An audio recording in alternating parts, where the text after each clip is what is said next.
As a boy, he was more interested in football than flight. He broke his leg twice, was told he'd never play again, but went on to star for Air Force in the Gator Bowl. He finished first in his pilot training class, flew the first F-4 combat forward air control mission, became one of the youngest instructors in the history of the elite fighter weapons school, and then became the only Air Force ace of the Vietnam War.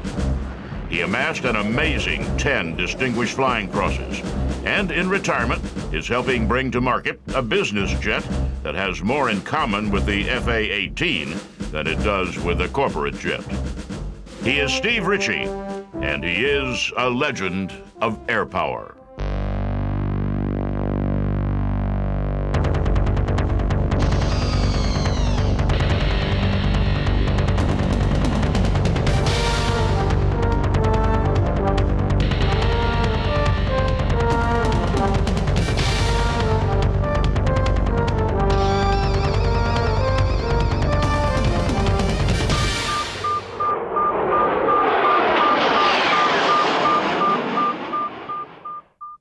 Richard Stephen Ritchie was born June 25, 1942 in Reidsville, North Carolina. He was known from his first day as Steve, and as a boy, his first passion was baseball. As he got a little older, however, his interest shifted to the rough and tumble of football. I broke a leg in the 8th grade, another leg in the 9th grade. The surgeon that fixed my leg in the 9th grade said, you can't play football again. Doctor's orders or not, he excelled as the quarterback of his high school team. He did it, he explained later, because he liked to try things that people said couldn't be done. I wasn't the best guy on the field. I didn't have the most talent, but I worked hard. Though he wasn't all that interested in flying, Ritchie decided that he wanted to attend the Air Force Academy. Senator B. Everett Jordan, North Carolina's popular Democratic lawmaker, nominated Ritchie, and in 1960, he reported to Colorado Springs. So I was very highly motivated to go. In fact, I took the first bus down from Denver because I wanted to get started. Well, that was a big mistake because they start out by making life very, very miserable. So I advise people today to arrive at the very last possible moment rather than 5 or 6 hours earlier at the first possible moment. At least you save yourself 5 or 6 hours of misery. The Academy hadn't recruited Ritchie as a football player, so he walked onto the team. Once again, he wasn't the biggest or most talented player, just the hardest working. The coaches kept him around, not because they thought he'd amount to much, but because they admired his persistence and courage. In many ways, Ritchie and the Air Force Academy were an uncomfortable fit. Ritchie was, in his own way, a rebel. He hated the ritual and regimentation that were ingrained into every aspect of Academy life. But he also recognized as time passed that at least some of the regimentation had a purpose. Because we had to look straight ahead in everything we did, marching. Whenever we were outside, we had to look straight ahead. We couldn't gaze, as they call it. Same at the meals. The meals, you had to look straight down into the plate and develop this peripheral vision. Well, of course, we griped and complained about having to do that for a year of our lives, but it became important later in the air combat arena. That peripheral vision becomes very, very important. Ritchie's interest in flight developed the summer before his senior year. As he walked out for his first flight in the T-37, he showed a little fighter pilot cockiness to his instructor, a recent graduate of the Academy. I was with an instructor who had been a friend previously at the Academy. He was 2 years ahead of me, but we had been friends, named Mert Hull, Lieutenant Mert Hull at the time. And so I bet Lieutenant Hull a steak dinner that he could not make me sick on that first flight. And very unwise thing to do. Another humbling experience in one's aviation career. I bought dinner that night in Lubbock, Texas. After 12 flights in the T-37, Ritchie decided that he wanted to be a fighter pilot. He returned to the Academy for his senior year as an odd mix of big man on campus and outcast. On the football field, he was a hero, an undersized halfback on a team that beat the #1 ranked Nebraska Cornhuskers on their home field. The team earned a trip to the Gator Bowl. And while they lost the game, there was no question but that Ritchie had won the hearts of Falcon fans across the country. Among the professors and officers of the Air Force Academy, however, Ritchie's reputation wasn't nearly as favorable. He was, in fact, known as something of a troublemaker. He didn't hide his scorn for the hazing and ritual that were so much a part of Academy life. There developed between Ritchie and his superiors a testy relationship that came to a head toward the end of Ritchie's senior year. Once the football season ended, Ritchie had surgery on his knee. The Air Force scheduled him for a series of physical therapy sessions. It was time to pick pilot training bases, so I decided I need to go to the library and do some research on the bases. So I called the hospital, spoke to a female second lieutenant, and it was my clear understanding that I had rescheduled my appointment for therapy on the knee. Ritchie's commanding officer, apparently fed up with Ritchie's inability to conform, explained to him in some detail why he was never going to amount to anything, and then confined him to quarters for the remainder of his time at the academy. Ritchie was so disgusted with the Air Force, he could barely contain himself. In 1964, while Steve Ritchie was still in flight school, in the Gulf of Tonkin off the coast of North Vietnam, history was being made. After weeks of escalating tensions, during which American warships moved to within yards of North Vietnamese territorial waters, a group of North Vietnamese PT boats were reported to have attacked an American destroyer. In all likelihood, the incident did not take place as reported. Pilots flying above the supposed battle publicly declared years later that they had seen no enemy boats, that there had been no battle. But back in Washington, with anti-communist fervor running high and an election just over the horizon, President Lyndon Johnson seized the opportunity. He used what became known as the Gulf of Tonkin incident to push through Congress a resolution giving him the power to do pretty much whatever he wanted to protect American interests in Vietnam. After years of dithering, of secret and not-so-secret support of the South Vietnamese, the Gulf of Tonkin resolution made it official. The Vietnam War had begun.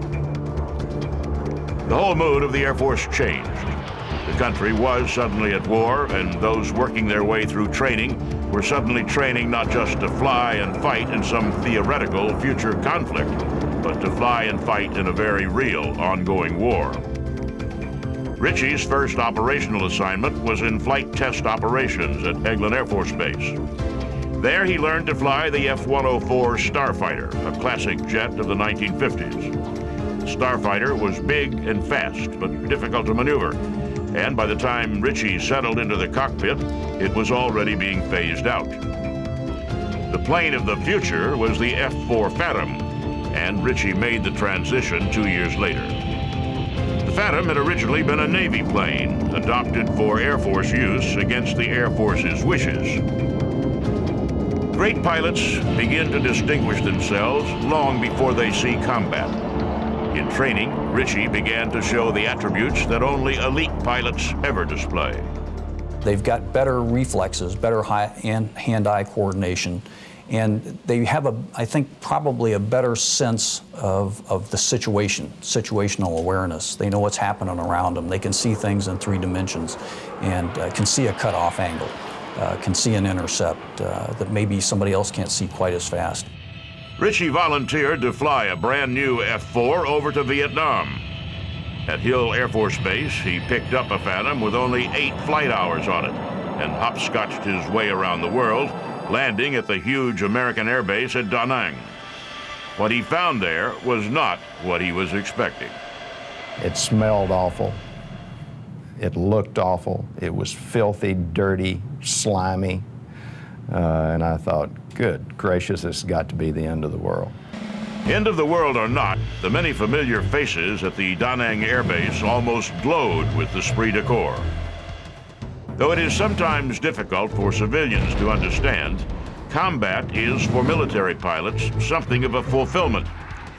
While no one hopes for war, the opportunity to put into practice what they've trained their whole lives to do is not something any of them want to miss. But the Air Force pilots in Vietnam were also laboring under a set of rules of engagement that seemed concerned with everything but winning. Set by civilians in Washington, those rules severely limited the actions the Air Force could take in battle. Frustrating as those limits were, in 1968, the reaction of the military to the various edicts from Washington was a remarkable spirit of innovation. And as soon as Ritchie landed in Vietnam, the Air Force put him to work in one of those innovations, Fast FAC, or Fast Forward Air Control. The idea was you went out and found targets, did visual reconnaissance, sought intelligence, real-time intelligence, and then you either called in an airstrike right then, real-time, and directed it in on the targets.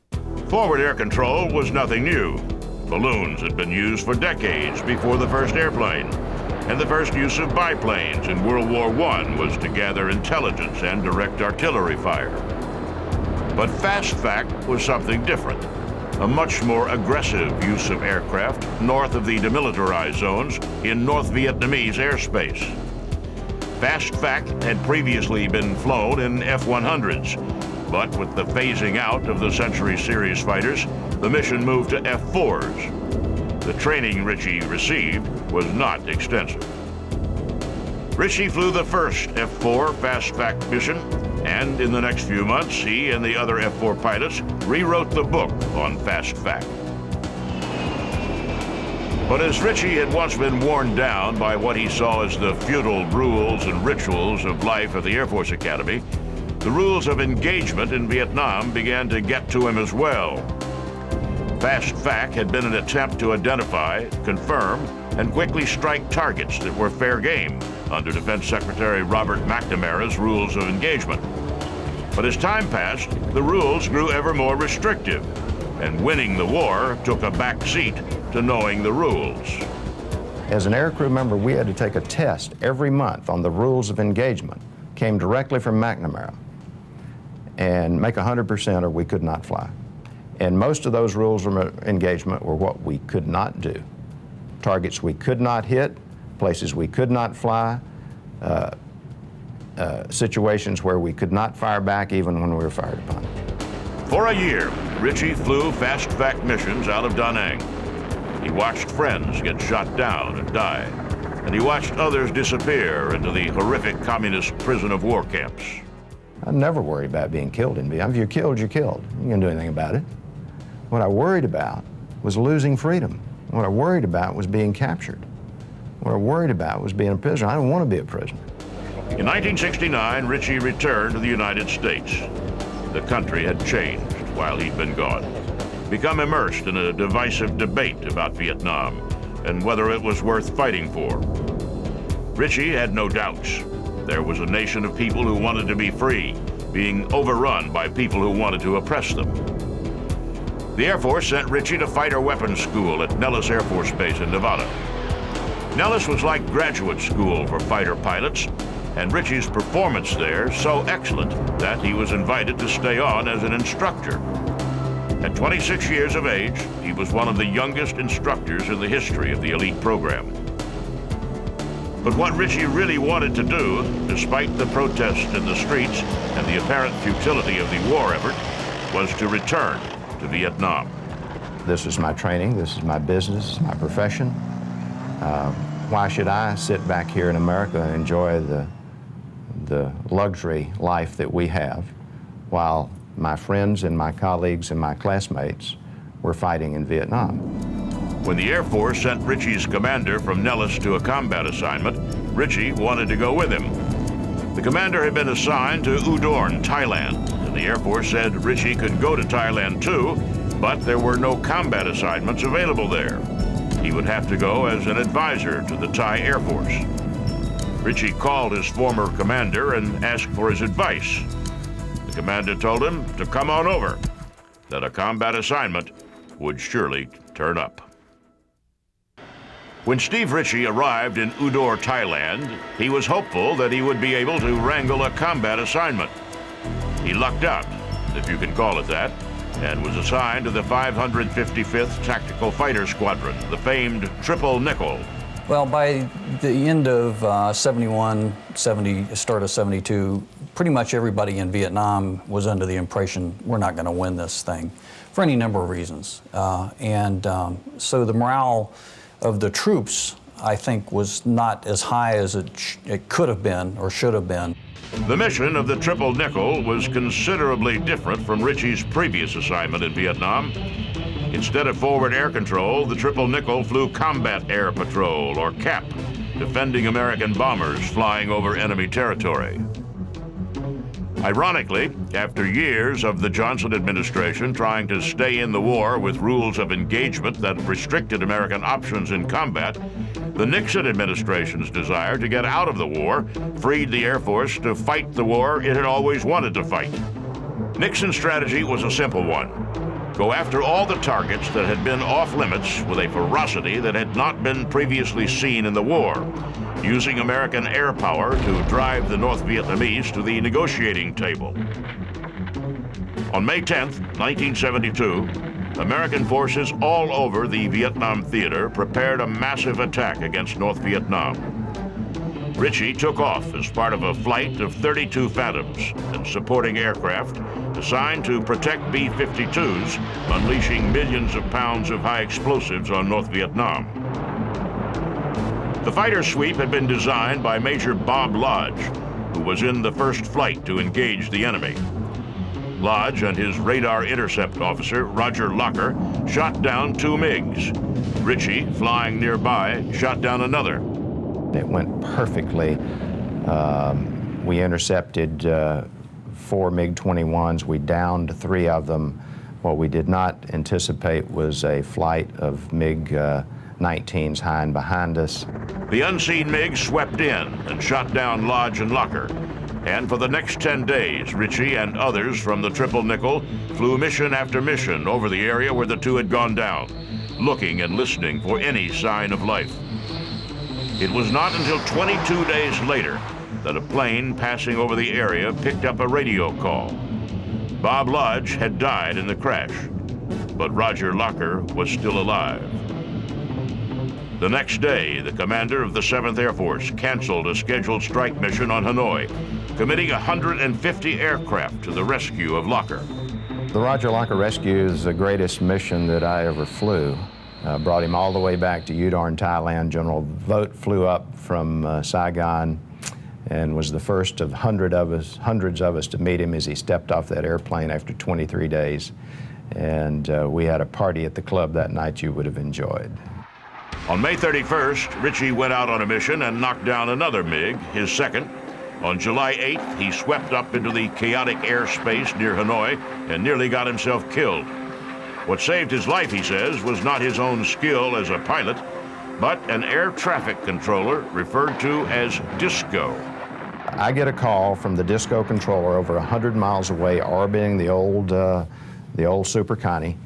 And rather than going through the formal radio procedure, which would have been something similar to our call sign was Paula. Paula 01, this is Disco 23. You have blue bandage bearing 350. Suggest you come left to a heading of 295, something like that. Would have taken too long. He just said, Steve, they're 2 miles north of you. Without that warning, Ritchie would likely have been shot down. Instead, he swung around and, in an engagement that lasted 1 minute and 29 seconds, shot down both MiGs. It was just one of those perfect days where not only did I do almost everything right, our team, our flight of 4, did almost everything right, but all the equipment worked either as or beyond design specification, which doesn't happen very often. With 4 kills, Ritchie had tied Robin Olds as the leading Air Force fighter pilot. It might have been big news, except that on the other side of Vietnam, a Navy pilot had recorded his 5th kill, becoming an official ace. Randy Cunningham came along and scored his 5th kill for the Navy in the mid-1972. And the Air Force didn't have an ace. And I think that in the back of everybody's minds, we kind of thought, this war is winding down one way or the other. And you know, there's a real good chance that the Air Force is not going to have an ace. Ritchie solved that problem on August 28th. by chasing a MiG across the sky and knocking it down with 2 Sparrow missiles. I just have to tell you, as I've said thousands and thousands of times, if it hadn't have been for this incredible team effort, this incredible network of people, not only would Steve Ritchie not be a fighter race, I probably would not be alive. Ritchie returned to base as a kind of savior of the Air Force in Vietnam. When his tour ended, he had 339 combat missions under his belt and was one of the most decorated pilots of the war. He had an Air Force Cross, 4 Silver Stars, and 10 Distinguished Flying Crosses. I'm the director of the National Aviation Hall of Fame. I can't think of anybody off the top of my head who's been inducted in the National Aviation Hall of Fame, and there may be, but I can't think of any that have 10 Distinguished Flying Crosses. It's extremely hard to get. I got 1 and treasure it. I can't imagine having 10. Back in the States on tour with the Thunderbirds, Ritchie crossed paths with his former commanding officer at the Air Force Academy. The officer, now a colonel, shook Ritchie's hand and congratulated him. Ritchie asked if he remembered their last conversation, when the colonel had said that Ritchie would never amount to anything. He said, "Oh gosh, I was hoping you wouldn't remember that." I looked him in the eye and I said, "How sweet it is. The impossible is possible." At the behest of Senator Barry Goldwater, Ritchie resigned his commission to run for Congress. He lost to an anti-war Democrat. For the next 30 years, he moved back and forth between the public and private sectors, serving in the Air National Guard and Air Force Reserve, and accepting political appointments to, among other things, the Mobilization Policy and Plans Directorate of the Office of the Secretary of Defense. In 2003, Ritchie returned to the aviation business, helping bring to market a revolutionary aircraft that straddles the line between military and civil aviation. The Javelin will be about a $2.5 million airplane.